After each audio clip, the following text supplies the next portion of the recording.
Welcome to Vivek Studios, where today I'm going to talk about Fierce Fathom. If you don't know what Fierce Fathom is, it's a psychological episodic horror series with 5 games and a 6th one coming soon. In each game, you play as a survivor of different horrific situations, which, if you want to believe the developer, are based off true events. But even if they're not, they're still pretty realistic. I have played all of them, and today I'll be talking about Episode 1, Home Alone, Episode 2, Norwood Hitchhike, Episode 3, Carson House. Then I'll be talking about Episode 4, Ironbark Lookout,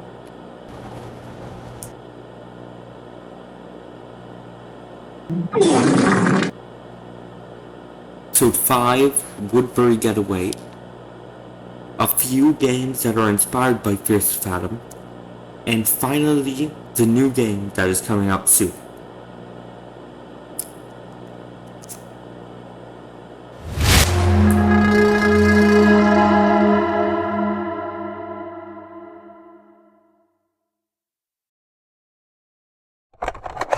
This episode, Home Alone, is free and only about 20 minutes long, so it doesn't have all too much story, but I'll still talk about it. In Home Alone, you play as, I guess I should mention this first. If it isn't obvious yet, this video contains spoilers for the entire franchise. Now that that's out of the way, in Home Alone you play as 14-year-old Miles, who is, home alone. The game starts in the evening. After waking up, you can get something to eat, or you can go into your parents' room, where if you look out the window, you will see a man who apparently isn't looking inside the house. He eventually goes away, and you get something to eat. While eating, you find out that Miles' friend was supposed to come over for the night, but he can't. So you eventually go back to bed, and then wake up in the middle of the night. You go upstairs, get something to drink, and once you go back upstairs, and then you get sent a message. A picture of the house, but somebody is standing in front of the door. Apparently the neighbor sent it to Miles' mom, because the man had been standing there for a while. So you go back downstairs, see the man, run, or in this case slowly walk up the stairs, and hide under the bed. Soon you hear a window smash. The intruder has gotten inside. You stay under the bed, and eventually the doorbell rings. If you try to go upstairs, you get jump scared, but if you don't, the police come during the final moments of the game. You can even look around and find out the intruder apparently got away, and that the neighbor is at the door. So that's the story, which is only told through an opening text and a few messages from the main characters' mom and friends.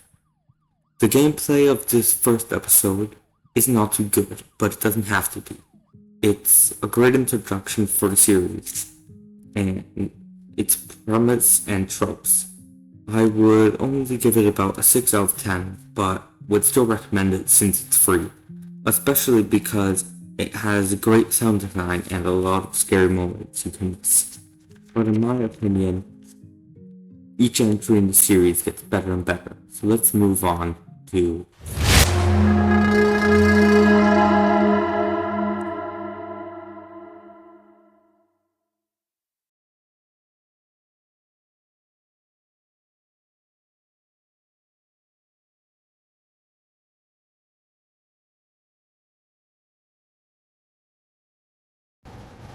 in Norwood Hitchhike you play as Holly Gardner, who is a 19-year-old driving back home from a gaming convention.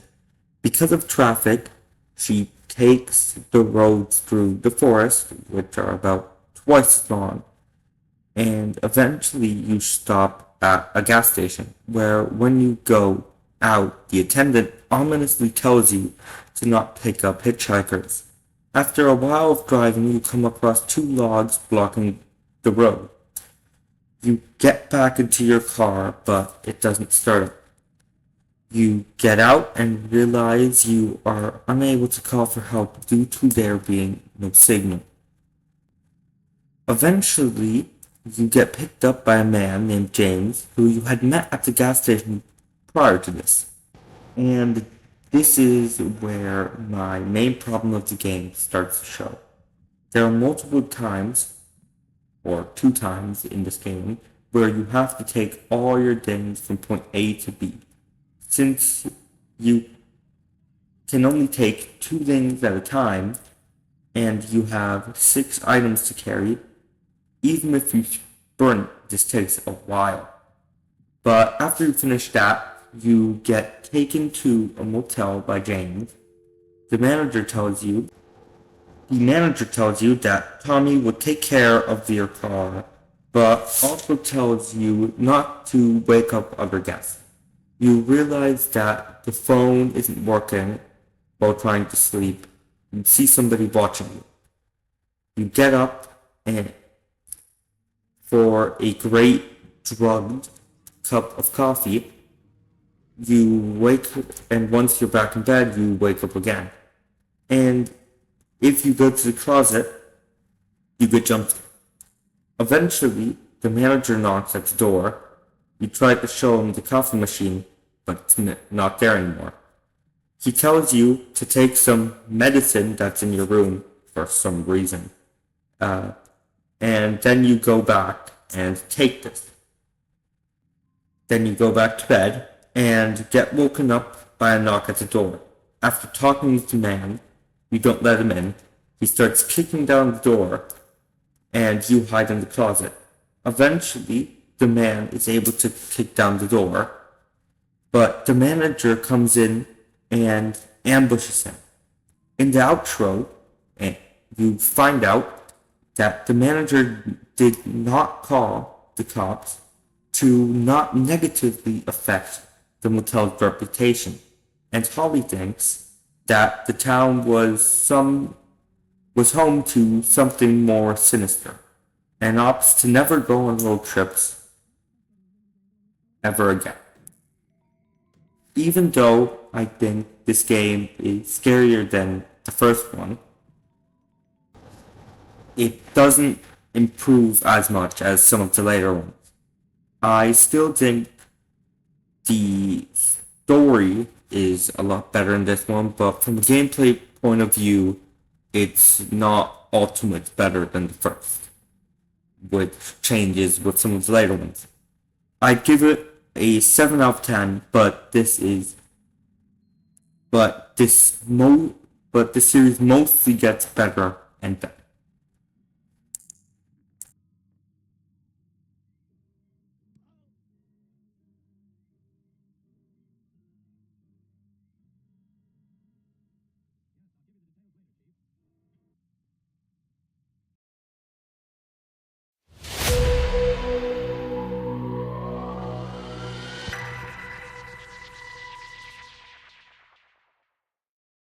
In Carson House, you play as the 18-year-old Noah Barker, who is house sitting Roy Carson's house, who is his father's client and friend. Noah accepts this job because of being paid $100. And then you start the game in a laundromat, where you run down a long hallway, which might, at least I think it is, be a reference to the game's ending, where you hide in the laundry room and then run out of the house. So after being woken up by your dad, you enter the house, feed the dog, repair a computer, and then find out that there is a CCTV system on the computer. You can also watch some videos and play some flag guessing games. These types of things are one of my favorite parts of the franchise. Mini games that they didn't need to add into the game, but still are there, even if most people won't play them.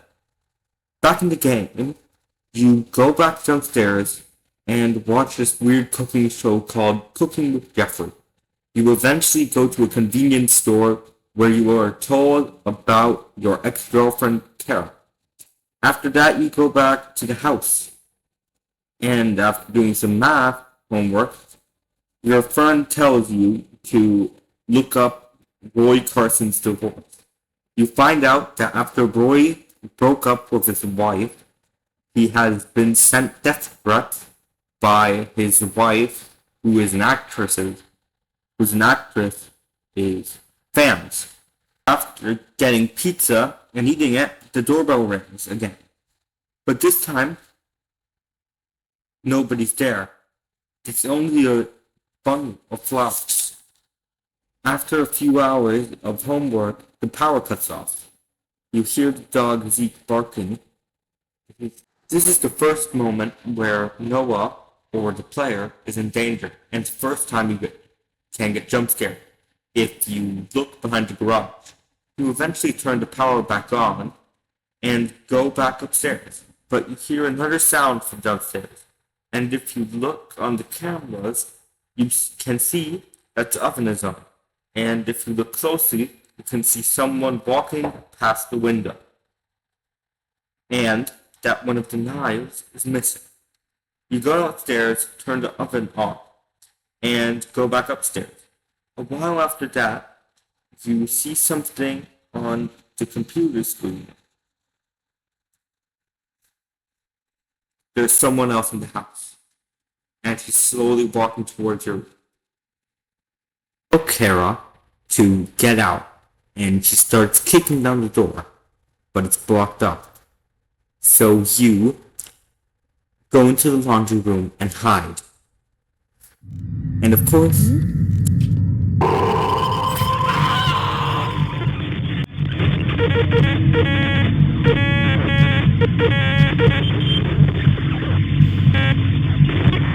get jump scared.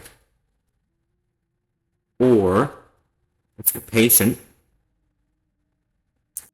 run once you get the chance and get out of the house.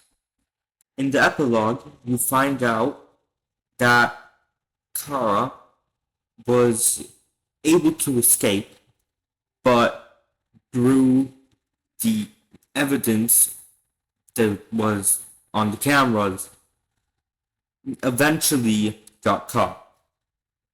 Now, even though this game improved on the gameplay because of the pissing minigame and the storytelling a lot, I thought this one was about as entertaining as Norwood Hitchhike.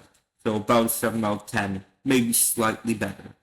But it was a bit too similar to episode 1. So those were the first 3 games in this series. I will be splitting this video into 2 parts, so subscribe to not miss those. Bye.